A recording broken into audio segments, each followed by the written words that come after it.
Hello students, आपका स्वागत है आपके अपने स्टडी चैनल राजवती एकेडमी में। आज हम लोग पढ़ेंगे अम्ल के रासायनिक गुण, अर्थात अम्ल के रासायनिक अभिक्रिया की अम्ल किन किन से अभिक्रिया करता है रासायन के क्षेत्रों में, अर्थात केमिकली रासायनिक रूप से। पहला पढ़ेंगे कि अम्ल का धातु के साथ अभिक्रिया, धातु के कार्बोनेट, धातु के बाइकार्बोनेट से अभिक्रिया, जल के साथ प्रतिक्रिया और ऑक्साइड के साथ प्रतिक्रिया। सब काफ़ी इंपॉर्टेंट है, काफ़ी ज़्यादा पूछा जाता है हमारे एग्जाम में, इसीलिए हम आज यह टॉपिक चालू कर रहे हैं। तो सबसे पहले लिखिए अम्ल के रासायनिक गुण में लिखिए, ठीक है। ऊपर मेरा टॉपिक होगा, आज ठंडा बहुत ज़्यादा, ठीक है। लिखिए अम्ल के रासायनिक गुण, अम्ल के नहीं मिटा हुआ, ठीक है, 2 मिनट रुक जाएगा, इसको मिटा देते बढ़िया से।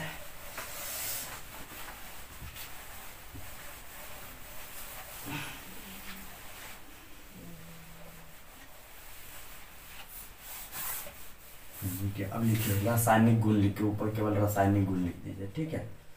रासायनिक गुण पहला लिखिए, क्वेश्चन है, पहला क्वेश्चन है, पहला क्वेश्चन, धातु के साथ अम्ल की प्रतिक्रिया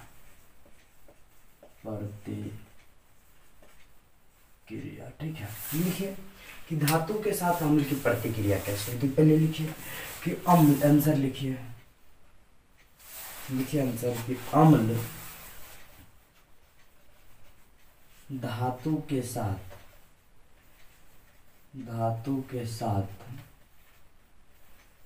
रासायनिक अभिक्रिया करके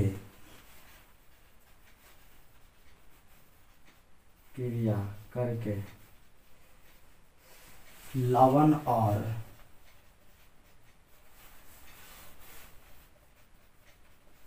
हाइड्रोजन गैस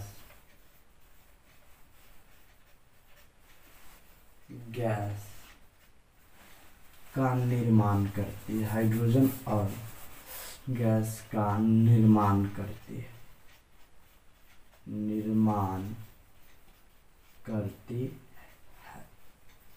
अब देखिए किसके साथ, अम्ल धातु के साथ रासायनिक अभिक्रिया करके लवण और हाइड्रोजन गैस का निर्माण करती है, ठीक है।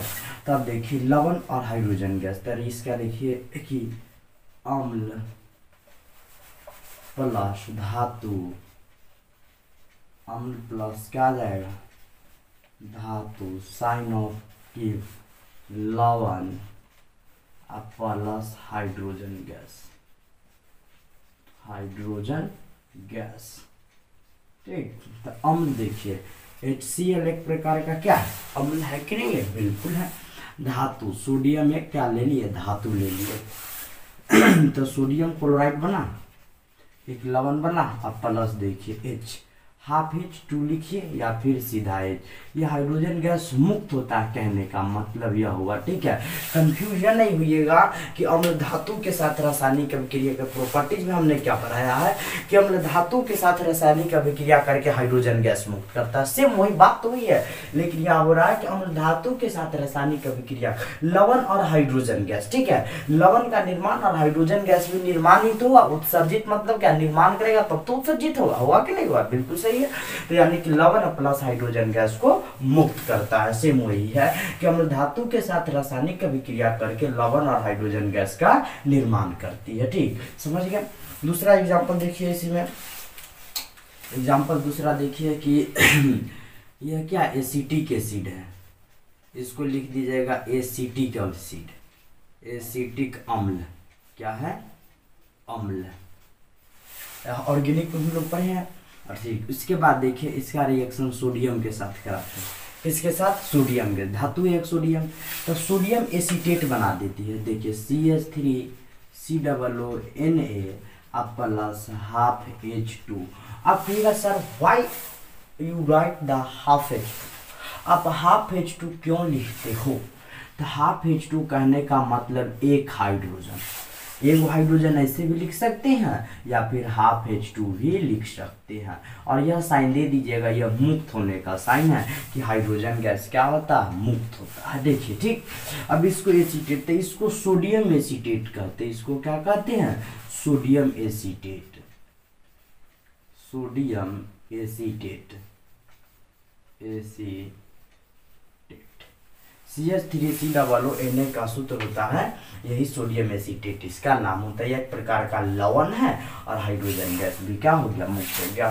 तो क्लियर हो गया कि अम्ल धातु के साथ रासायनिक प्रतिक्रिया करके या अभिक्रिया करके लवण और हाइड्रोजन गैस मुक्त करती है। ठीक, दो एग्जाम्पल है एसिटिक अम्ल।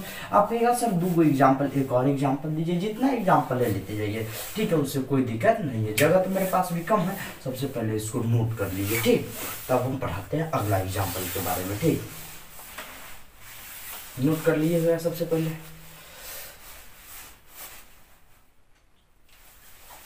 नोट कर लिए, ठीक। अब इसको मिटाते हैं। ठीक, अब दूसरा, तो दो एग्जाम्पल देखें और एग्जाम्पल देखिए।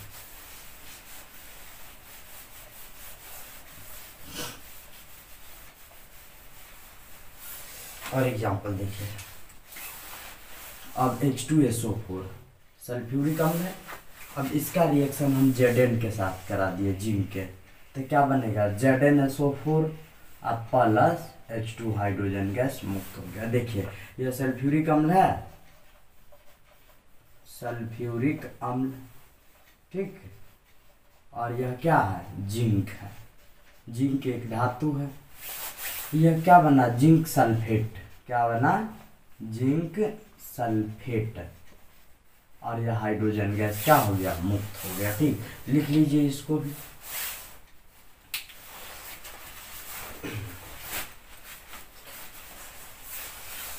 ठीक, लिख लिए। अगला देखिए एग्जाम्पल, CH3COOH, यह इथेनोइक एसिड या एसिटिक एसिड कह सकते हैं। इसका रिएक्शन अब हम पोटासियम के साथ कराए, किसके साथ, पोटासियम के साथ। यह एसिटिक एसिड है, एसिटिक अम्ल, अम्ल है, ठीक है। और यह क्या है, पोटासियम, पोटासियम। ठीक, साइन ऑफ गिव देखिए क्या दे रहा है, पोटासियम एसीटेट देगा, CH3COOK प्लस हाफ H2, यानी एक हाइड्रोजन, इसको कहते हैं potassium acetate, acetate, potassium acetate और हाइड्रोजन गैस क्या हो गया, मुक्त हो गया। क्लियर हो गया कि अम्ल धातु के साथ रासायनिक अभिक्रिया करके लवण, एसीटेट क्या है, एक लवण है, और हाइड्रोजन गैस मुक्त करती है। तो यहाँ तक सबसे पहले आप क्या कर लीजिए, नोट कर लीजिए।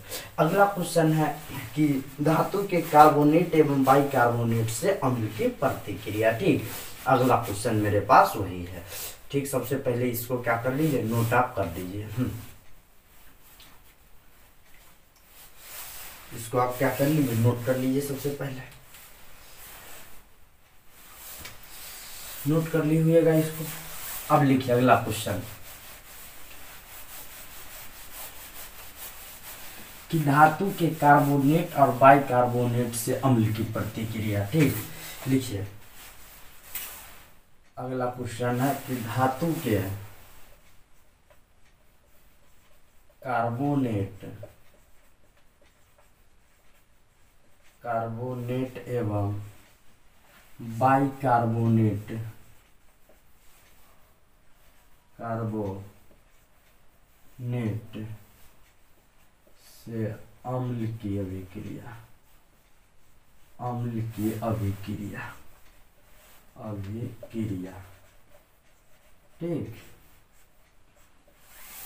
थोड़ा रुक जाइए, थोड़ा इंक रख लेते हैं। ठीक है, इंक है, मार्कर भी है, पेन जाओ। ठीक, अब देखिए धातु के कार्बोनेट एवं बाइकार्बोनेट से अम्ल की प्रतिक्रिया। आंसर लिखिए, देखिए अम्ल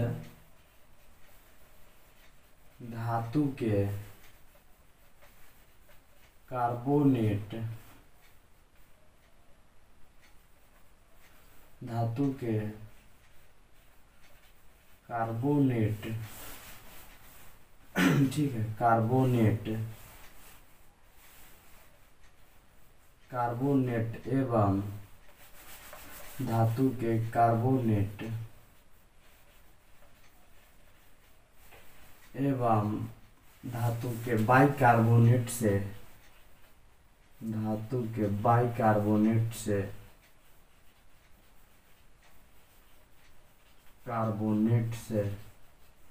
अभिक्रिया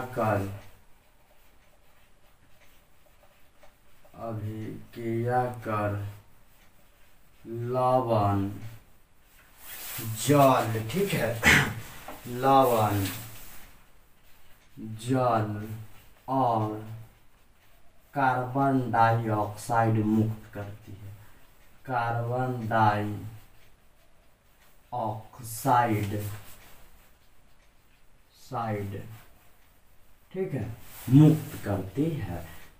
यह कार्बन डाइऑक्साइड बनाती है।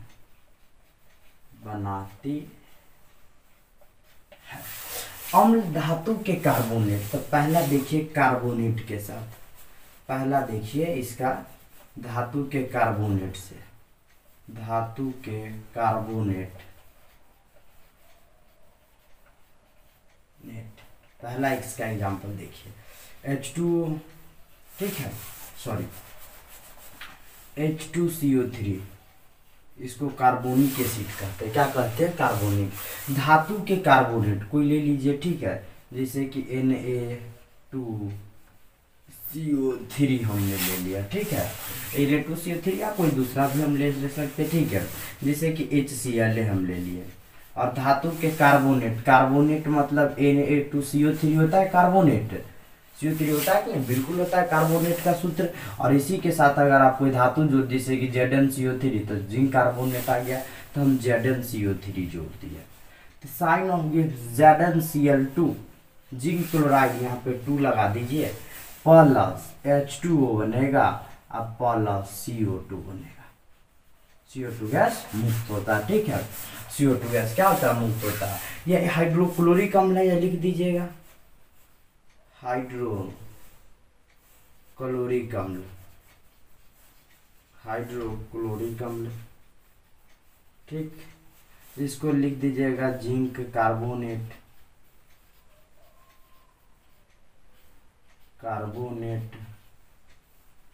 ठीक, जिंक कार्बोनेट है। इसको लिख दीजिएगा जिंक क्लोराइड,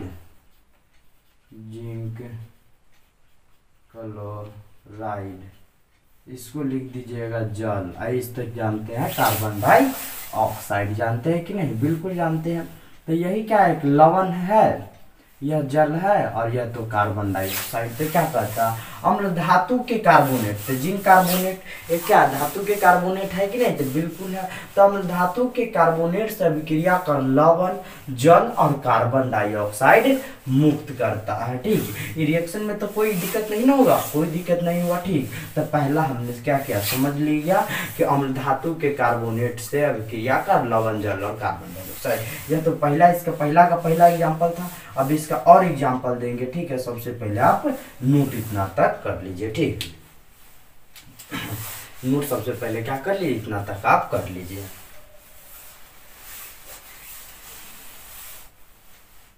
कर ली हुईगा नोट, ठीक। दूसरा एग्जाम्पल देखिए,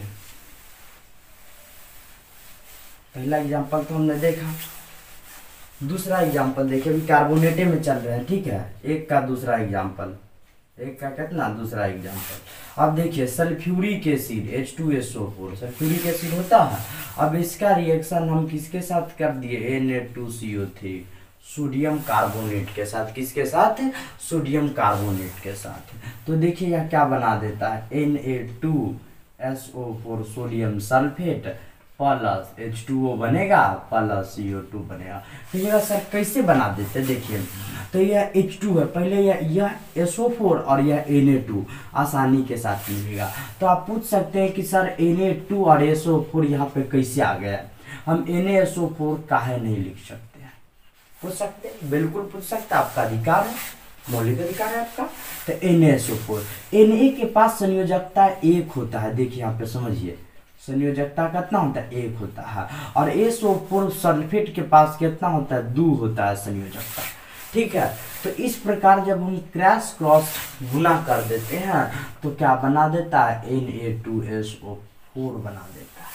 इसीलिए यहाँ पे Na2SO4 बनता है। संयोजकता एक SO4 के 2 होता है, एक 1 होता है। जिंक का भी संयोजकता 2 होता है कि नहीं, या क्लोरीन का 1 तो ZnCl2। उसी प्रकार देखिए ZnCl2, जिंक के संयोजकता 2, क्लोरीन के क्रॉस गुना कर दीजिए तो Zn में 1 से किए तो Zn, और क्लोरीन में 2 से किए तो क्लोरीन, ZnCl2। ठीक है, इसीलिए यहाँ पे ZnCl2 बनता है। ठीक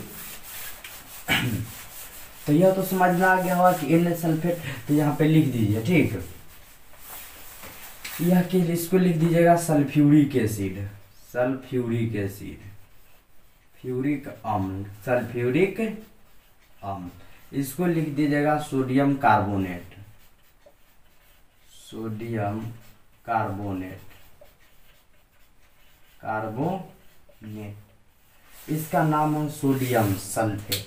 क्या नाम है, सोडियम सल्फेट, सोडियम सल्फेट। ठीक, इसको कहते हैं पानी यानी कि जल। एकरा कार्बन डाइऑक्साइड क्या होता है, मीठ होता है। बिल्कुल हम लोग क्या करिए, समझ गए। ठीक, नीचे वाला तो रिएक्शन लिख लिए थे हम लोग। इसका तीसरा एग्जाम्पल देखिए, एक का तीसरा। अब देखिए हम फॉर्मिक अम्ल को लाए, या इसको मिथेनोइक अम्ल कहते हैं। ठीक है, अब इसका रिएक्शन हम किसके साथ करा रहे हैं, इसका रिएक्शन हम करा रहे हैं K2CO3 पोटासियम कार्बोनेट से। तो क्या प्राप्त होगा, लवण, फिर क्या प्राप्त होगा, जल, फिर क्या प्राप्त होगा, कार्बन डाइऑक्साइड। तो अब देखिए यहाँ पे लवण के लिए क्या प्राप्त हो गया, तो इसके लवण के लिए हमें प्राप्त हो जाता है K2 देखिए यहाँ पे इसका नाम क्या आ जाएगा,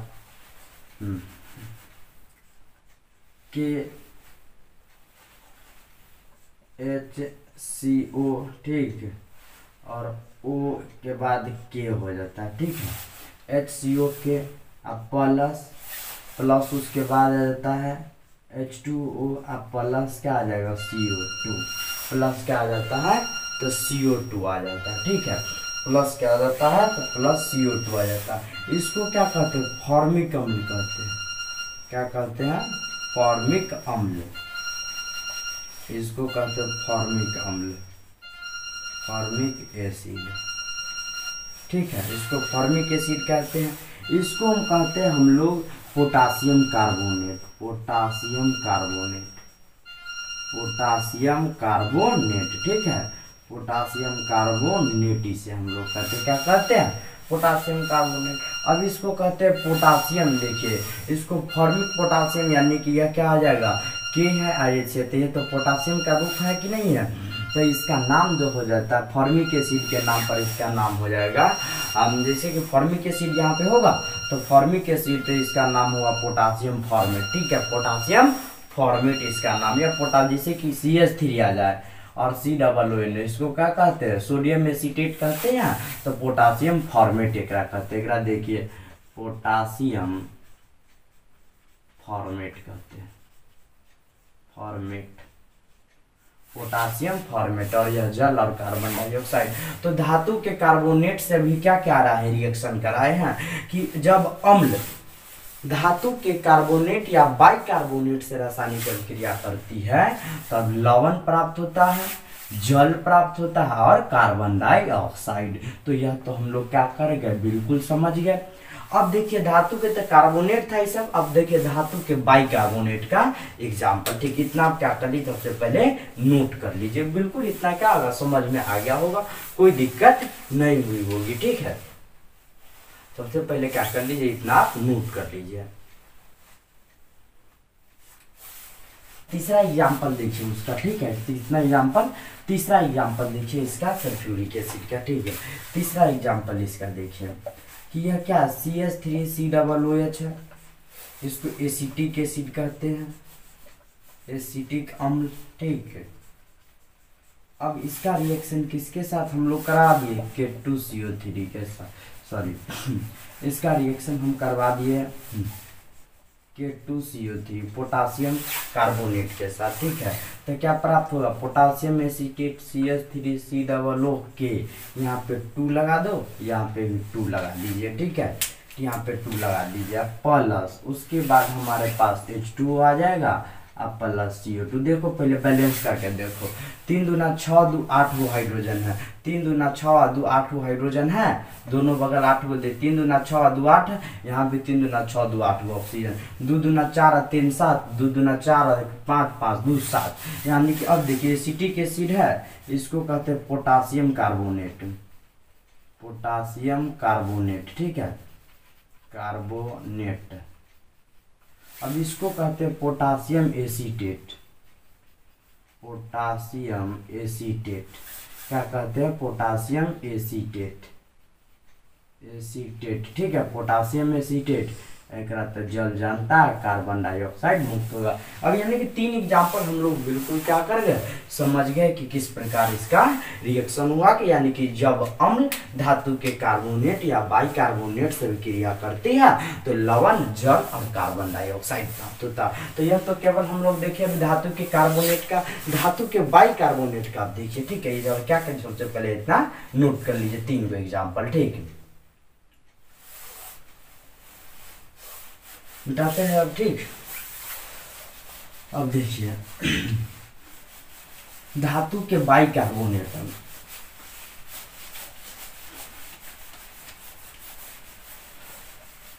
अब धातु के बाइकार्बोनेट, या तो मिटा देते हैं, तो मेन टॉपिक हम लोग लिख चुके हैं।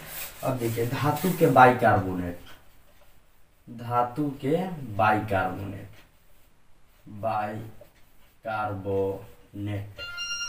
धातु के बाइकार्बोनेट के बारे में अब क्या करते हैं हम लोग देखते हैं।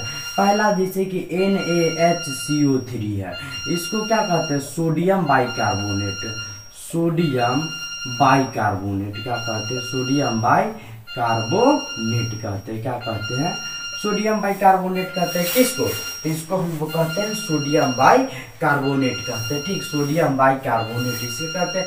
NaHCO3 को सोडियम बाइकार्बोनेट कहते हैं। अब इसका रिएक्शन हमने किसके साथ करा दिया, इसका रिएक्शन हमने करा दिया HCl के साथ। यह भी क्या है, एक अम्ल ही है, क्या है, एक अम्ल ही है। तो क्या प्राप्त होगा, NaCl लवण प्राप्त होगा, क्या प्राप्त होगा, उसके बाद H2O पानी प्राप्त होगा, प्लस CO2 प्राप्त होगा। चलिए आप देख लेते हैं बैलेंस, बैलेंस है कि ना।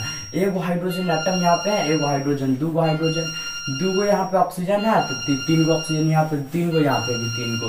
यह क्या, हाइड्रोक्लोरिक अम्ल है, हाइड्रोक्लोरिक अम्ल, हाइड्रोक्लोरिक अम्ल, ठीक। यह क्या, लवण है, सोडियम क्लोराइड, इसको लिख दीजिएगा सोडियम क्लोराइड, राइड, इसको लिख दीजिएगा जल, एकरा लिख दीजिएगा कार्बन डाइऑक्साइड। धातु के भी बाइकार्बोनेट है, सोडियम बाइकार्बोनेट। दूसर का देखिए इसी का, दूसर का देखिए Mg दूसर का देखिए, ठीक है। जैसे कि दूसर का देखिए, इसका एग्जांपल अब क्या हो जाएगा, MgHCO3, MgHCO3, ठीक है, ठीक। दूसरा का देखिए KHCO3, KHCO3 का देख लेते हैं, पोटासियम बाइकार्बोनेट इसको कहते हैं, पोटासियम बाइकार्बोनेट, ठीक है, पोटासियम बाइकार्बोनेट, बाइकार्बोनेट KHCO3, ठीक है, पोटासियम। इसका रिएक्शन अब हम एसिटिक एसिड के साथ करा दिए, तब पोटासियम एसीटेट प्राप्त होगा, वह भी क्या, लवण है, तो CH3C डबल O K होगा, यह एक लवण के रूप में प्राप्त होगा। फिर उसके बाद क्या होगा, H2O होगा, और फिर उसके बाद CO2 प्राप्त होगा। हुआ कि ना होगा, बैलेंस करके देखिए, 3 4 गो हाइड्रोजन है, 5 गो, यहाँ पे 3 2 5 गो हाइड्रोजन, इसको कहते हैं potassium acetate, potassium acetate, acetate. इसको कहते हैं जल, एकरा कहते हैं कार्बन डाइऑक्साइड, एकरा कहते हैं एसिटिक अम्ल, एसिटिक अम्ल, ठीक है, एसिटिक अम्ल इसी को कहते हैं। तब तीनों रिएक्शन समझ में आ गया होगा कि धातु के बाइकार्बोनेट एवं कार्बोनेट से अम्ल की प्रतिक्रिया। अम्ल धातु के कार्बोनेट एवं बाइकार्बोनेट से क्रिया कर लवण, जल और कार्बन डाइऑक्साइड प्राप्त करती है या देती है। ठीक है, सबसे पहले क्या कर लीजिए, आप इन दोनों को नोट कर लीजिए। क्या कर लीजिए, नोट कर लीजिए। तब तक हम मार्कर में इंक भी रख लेते हैं। ठीक, आगे क्वेश्चन है, फिर इसे आगे मात्र 2 टॉपिक का बचा हुआ है। ठीक है, उसके बाद खत्म हो जाएगा ये टॉपिक आज का।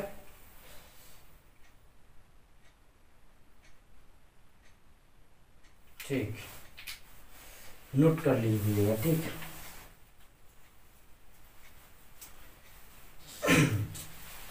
अब इसको मिटा दें, हम पूरी तरह मिटा सकते हैं। इतना देर में तो हम लोग नोट कर लिए होंगे।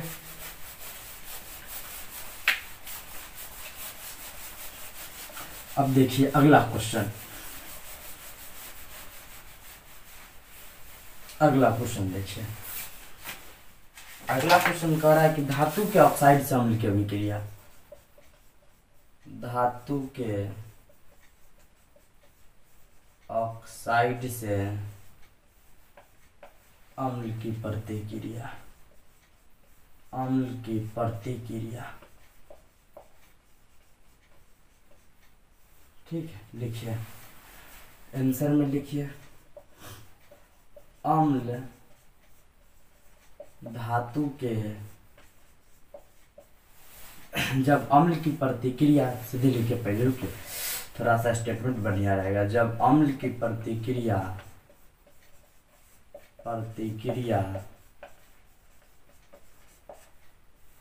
धातु के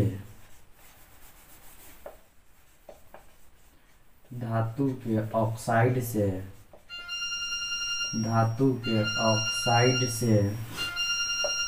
कराई जाती है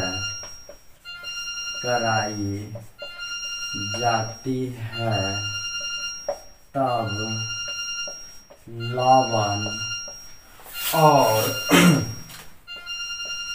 और जल प्राप्त होता है।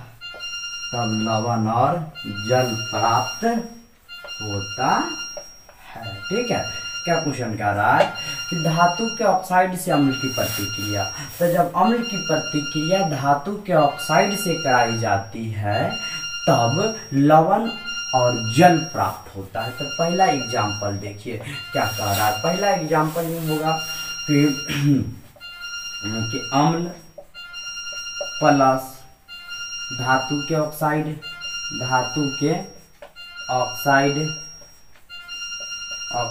ठीक है, साइन ऑफ गिव्स क्या होगा, लवण, और प्लस क्या होगा, जल होगा। ठीक, तो पहला एग्जांपल इसका देखिए। अम्ल जैसे HCl है, क्या ले लिए, अम्ल HCl ले लिए। धातु के ऑक्साइड देखिए हम क्या ले लिए, Na2O, ठीक है, सोडियम ऑक्साइड है, Na2O सोडियम ऑक्साइड है। ठीक है, सोडियम ऑक्साइड Na2O। ठीक, साइन ऑफ गिव्स देखिए क्या हो जाएगा, 2NaCl प्लस H2O। अब कहिएगा सर ऐसे आप काहे कर देते हैं 2NaCl। तो देखिए सोडियम ऑक्साइड में Na है और ऑक्सीजन है। हम लोग पढ़े हैं कि सोडियम की संयोजकता 1 और ऑक्सीजन की संयोजकता 2।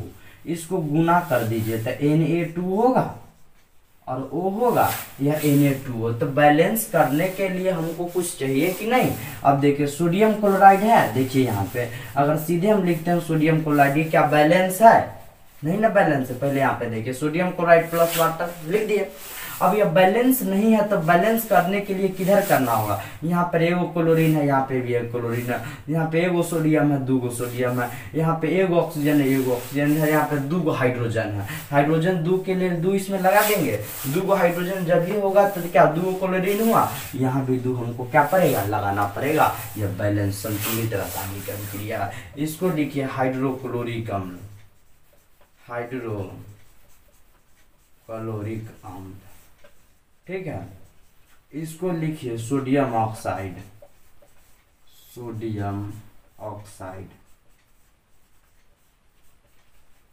ठीक। इसको लिखिए सोडियम क्लोराइड,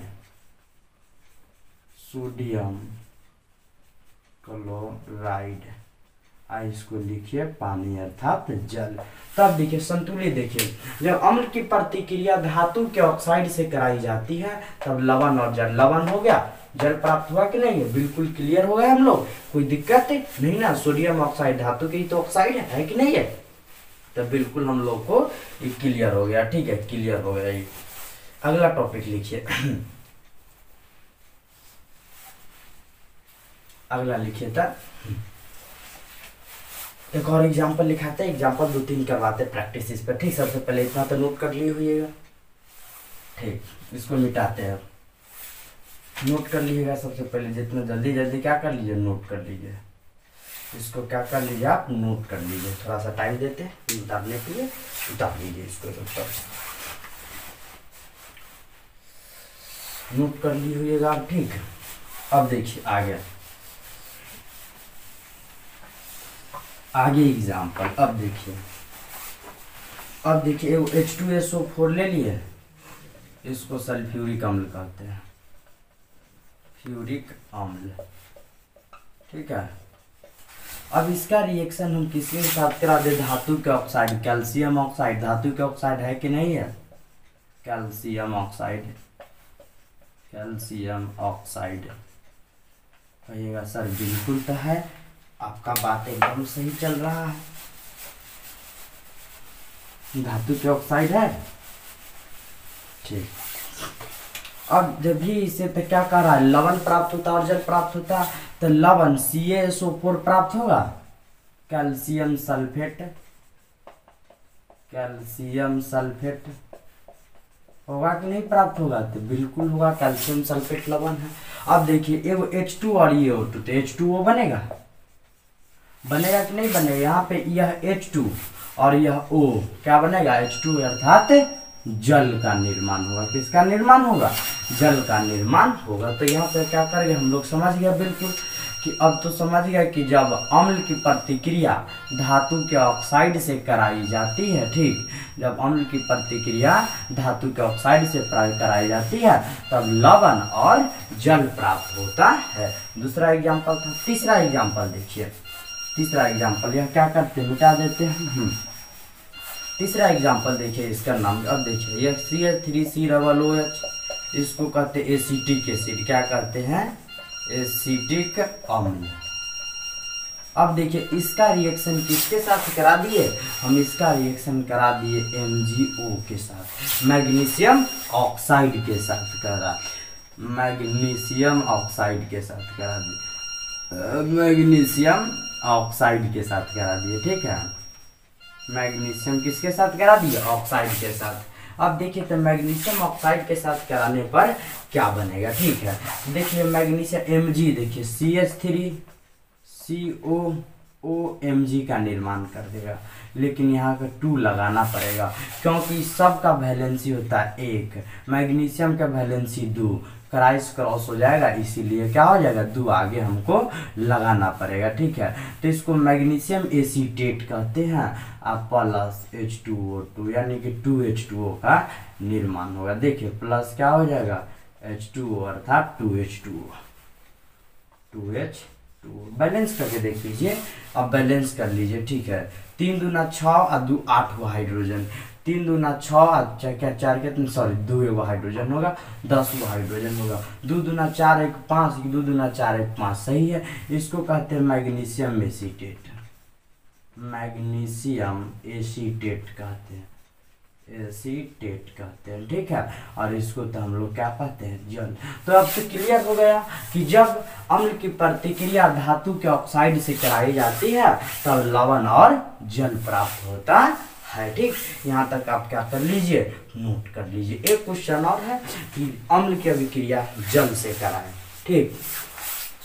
सबसे पहले क्या कर लीजिए, इतना आप नोट कर लीजिए, मिटाते हैं, ठीक। अब देखिए अम्ल की अभिक्रिया जल से अम्ल की अभिक्रिया, ठीक है।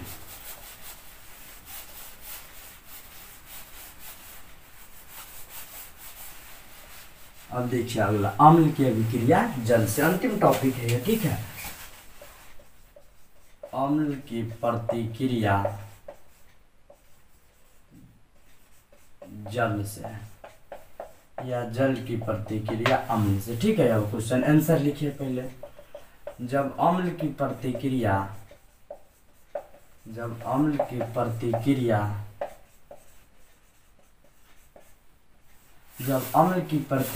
जल से कराई जाती है,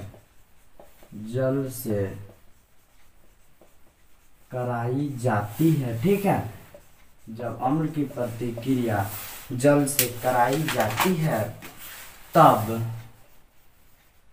लवण, ठीक है, तब ऊष्मा उत्पन्न होता है। सीधा लिखिए, तब ऊष्मा उत्पन्न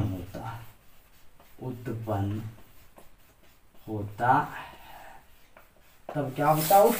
ऊष्मा उत्पन्न होता है जब अम्ल की अभिक्रिया कराई जाती है किससे? जल से। जब अम्ल की प्रतिक्रिया जल से कराई जाती है तब ऊष्मा उत्पन्न होता है। एग्जाम्पल देखिए, सबसे पहले अम्ल, ठीक है, प्लस जल, साइन ऑफ गिव्स क्या हो जाता है? ऊष्मा प्राप्त होता है। क्या प्राप्त होता है? ऊष्मा। ठीक, ऊष्मा। पहला एग्जाम्पल देखिए, HCl हाइड्रोक्लोरिक अम्ल है या नहीं है? देखिए हाइड्रोक्लोरिक अम्ल है। मार्कर सब क्या कर रहा है? अब ठंडा के कारण नहीं चल रहा है।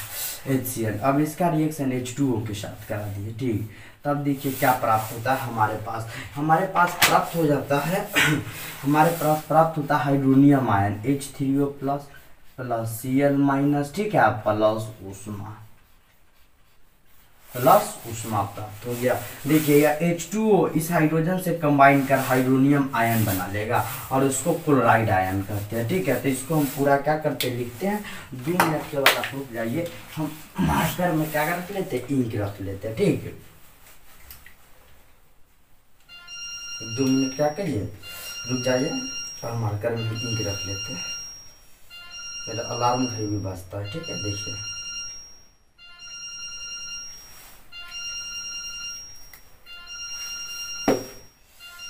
देखिए 2 मिनट रुक जाइए। ठीक, अब देखिए इसको क्या कहते हैं?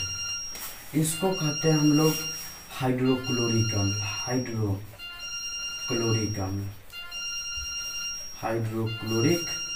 अम्ल। एकरा कहते हैं वाटर अर्थात पानी। क्या बना? Hydronium ion. इसको लिख दीजिए हाइड्रोनियम आयन।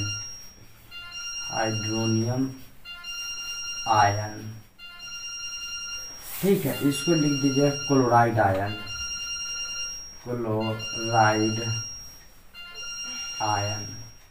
इसको लिख दीजिए, तो ऊष्मा है ये। ठीक है, तो यह क्या करता है? जब अम्ल की प्रतिक्रिया जल से कराई जाती है तब ऊष्मा उत्पन्न होता है, काफी ज्यादा मात्रा में ऊष्मा उत्पन्न होता है। ठीक है, ऊष्मा उत्पन्न होता है। पहला एग्जाम्पल तो क्या कर लिए हम लोग, लिख लिए। दूसरा एग्जाम्पल लिखिए। सबसे पहले इसको क्या कर लीजिए, आप नोट कर लीजिए। सबसे पहले क्या कर लीजिए, इसको नोट कर लीजिए। ठीक, नोट कर लीजिए सबसे पहले इसको। दूसरा एग्जाम्पल देखिए, ये अंतिम टॉपिक है मेरा। ठीक है, इसको तो नोट कर लिए होइएगा पहले। ठीक है, दूसरा एग्जाम्पल देखिए, H2SO4, इसको क्या कहते हैं? सल्फ्यूरिक एसिड, सल्फ्यूरिक अम्ल कहते हैं कि नहीं कहते हैं? तो कहते हैं। इसका रिएक्शन अब हम पानी अर्थात H2O के साथ करा दिए। किसके साथ करा दिए? इसका रिएक्शन H2O के साथ। तो फिर क्या बनाएगा? हाइड्रोनियम आयन प्लस SO4, ठीक है, 2 माइनस, अब प्लस ऊष्मा। ठीक है, इसको लिखते हैं पानी लिखेंगे तो क्या बनाएगा? Hydronium ion,